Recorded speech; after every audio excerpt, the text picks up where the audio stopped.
Ілияс Жансүгіров қазақ әдебиетінің көрнекті тұлғаларының бірі.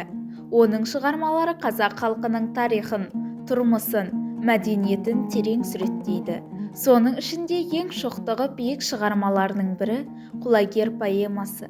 Бұл поэмада Ілияс Жансүгіров халқымыздың бәйге өнерін, атбегілік дәстүрін, сондай-ақ іштарлық пен күншілдіктің кесірінен болған трагедияны керемет бейнелейді. Поэма қазақ даласындағы үлкен бір оқиғамен басталады. Арқаның атақты байы Сағынай өмірден өткен соң, оған ас берілмек болады.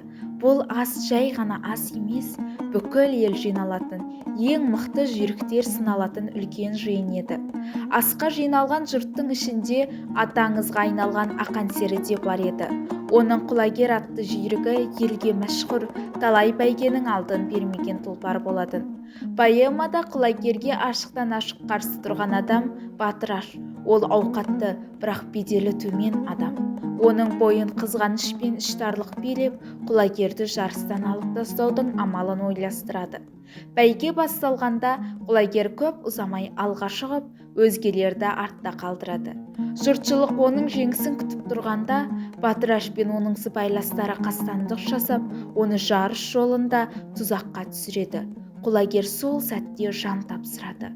Ақан сері оқиға орнына жетіп, сүйікті тұлпарының мерт болғанын көргенде, оның жаны күйзеледі. Ол Құлагерді жоқтап қайғысын мәңгі өлеңге айналдырады. Құлагер тек бір тұлпардың ғана емес, әділетсіздікке қарсы тұрған рухтың белгісі. Оның шабысы тоқтады, бірақ оның аңызын ешкім өшіре алмады. Уақыт өтті, жылдар жаңарды, бірақ қазақ даласында Құлагердің есімі әлі де жаңғырып тұр. Құлагер құлады, бірақ оның аңызы ешқашан өшпейді.